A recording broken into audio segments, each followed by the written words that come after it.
നിങ്ങളുടെ favourite shows ഇനി ഒരിക്കലും മിസ്സാവില്ല. ഇപ്പോൾ C5 കാണും നിങ്ങളുടെ ഫേവറേറ്റ് ഷോ തികച്ചും സൗജന്യമായി. ആ എന്റെ പൊന്നുമോളാണ് എങ്കിൽ പവിത്രമായ ഈ പുരാണ ഗ്രന്ഥം മാറ്റിവെക്കട്ടെ.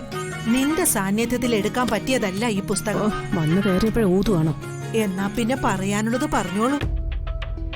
പരദൂഷണം കേട്ടിട്ട് കുറച്ചു ദിവസമായി. ഞാൻ പരദൂഷണക്കാരിയൊന്നുമല്ല. സത്യം പറയുന്നത് പരദൂഷണമെങ്കിലേ ശരിയാ, ഞാൻ അത്രക്കാരിയാ. പൊതുവായുള്ള നിന്റെ സ്വഭാവ വൈകല്യങ്ങള് നിന്റെ അമ്മയായ എനിക്കറിയാലോ. അതുകൊണ്ട് ഞാൻ പറഞ്ഞത്.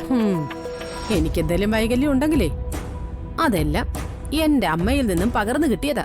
ആഹാ, അത് ശരി. അപ്പൊ അതും എന്റെ പെടലിക്ക്. കുമാരനാശാനാണോ വള്ളത്തോളാണോ എഴുതിയതെന്ന് അറിയില്ല, ഒരു കവിത. അയ്യോ അമ്മേ, ഞാൻ അക്ഷരശ്ലോക മത്സരത്തിന് വന്നൊന്നുമല്ല. വളരെ സീരിയസ് ആയിട്ടൊരു കാര്യം പറയാൻ വേണ്ടിയാ ഞാൻ ഓടി വന്നത്. അമ്മ എന്നെ കളിയാക്കുന്നത് നിർത്തി അത് ഗൗരവത്തോടൊന്ന് കേക്കണം. നിന്നെ കണ്ടിട്ട് സീരിയസ് ആയ ഒരു കാര്യം പറയാൻ വന്നതായിട്ടൊന്നും എനിക്ക് തോന്നുന്നില്ല. ആ ശരി, എന്താന്ന് വെച്ചാ പറയേ.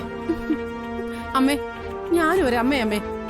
എനിക്ക് സങ്കടം വന്ന എന്റെ അമ്മയോടല്ലാതെ മറ്റാരോടാ ഞാൻ പറയുക? നിന്റെ ഭർത്താവിനോട് പറയണോ? ചില കാര്യങ്ങളിൽ രാമേട്ടനൊരു നിഷ്ഗുണ ബ്രഹ്മരാമേ. എന്തായാലും അവൻ പരബ്രഹ്മത്തിൽ ലയിച്ചിട്ടൊന്നുമില്ലല്ലോ. നീ അവനോട് തന്നെ പറയേ. ഈ കാര്യമൊന്നും അങ്ങേരോട് പറയാൻ പറ്റില്ല. ഇതെന്റെ അമ്മ അറിയേണ്ട വിഷയം. എന്നാ നീ ആമുഖ പ്രസംഗം നിർത്തിയിട്ട് കാര്യത്തിലേക്ക് വാ. അമ്മേ, കുറച്ച് ദിവസങ്ങളായി എനിക്ക് കുറച്ച് സംശയങ്ങളുണ്ട്. ഈ സംശയത്തില് എന്റെ മരുമോളും ഉണ്ട്. മറ്റു പ്രതികളെ ആ ഗരുഡൻ വൈശാഖും അവന്റെ കാമുകി മീനാക്ഷിയോ,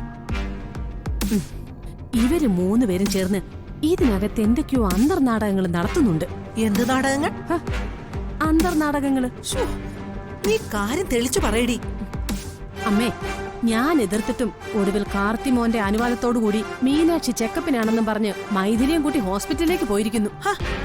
അത് മീനാക്ഷി ഒരു നല്ല കാര്യമല്ലേ ചെയ്തത്? ഓ അമ്മേ, ഹോസ്പിറ്റലിലാണെന്നും പറഞ്ഞ് അവര് പോയിരിക്കുന്നതേ ഒരു റെസ്റ്റോറന്റിലേക്കാ. മീനാക്ഷി ആ വൈശാഖനോട് സംസാരിക്കുന്നതേ ഞാൻ എന്റെ ചെവി കൊണ്ട് കേട്ടതാ.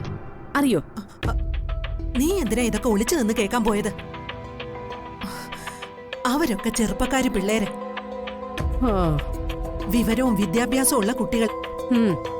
എന്റെ പൊന്ന് സാവിത്രി, നീ എനിക്ക് കൊച്ചാണെങ്കിലും നീ ഒരു അമ്മൂമ്മയാകാൻ പോകുന്ന സ്ത്രീയാ.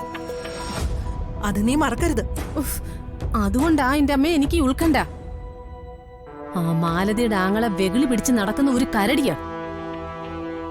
അവനീ ചെമ്പകമംഗലത്ത് തേരാപ്പാരം നടക്കുന്നതിലേ എന്തോ ഒരു ദുരുദ്ദേശം ഉള്ളതുപോലെ എനിക്ക് തോന്നുന്നുണ്ട്.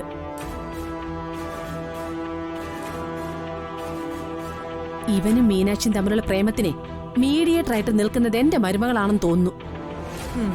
മൈഥിലി നല്ല കുട്ടിയെ, അവൾ ആവശ്യമില്ലാത്തതൊന്നും സംസാരിക്കില്ല. നീ വെറുതെ അവളോട് അമ്മായിമ്മ പോരനൊന്നും ചെല്ലരുത്. എന്റെ അമ്മേ, അവൾ ഒരു പഠിച്ച കള്ളിയാ. മിണ്ടാതെ നിൽക്കുന്നേ ഉള്ളൂ. എന്തൊക്കെയോ രഹസ്യങ്ങൾ അവൾ ഒളിപ്പിക്കുന്നുണ്ട്. എന്റെ സാവിത്രി, നീ എങ്ങനെയെങ്കിലും ഒന്ന് നന്നാവാൻ നോക്ക്. ആ ഒരു കാര്യം ചെയ്യും, ഏതെങ്കിലും ഒരു ക്ഷേത്രത്തിൽ പോയി ഒരു 41 ദിവസം ഭജനം ഇരിക്കും. ചിലപ്പോ നന്നായെങ്കിലോ. പൊട്ടന്റെ ചെവിയിൽ ശംഖു ഊതുന്ന പോലെയാ എന്റെ പെറ്റതള്ളയോട് എന്തെങ്കിലും പറയുന്നത്. എന്തായാലും ഈ കാര്യം കാർത്തികിനെ വിളിച്ചെന്ന് പറയാം. ഡൗൺലോഡ് ചെയ്യൂ C5 ആപ്പ്. കാണൂ എല്ലാ എപ്പിസോഡുകളും സൗജന്യമായി.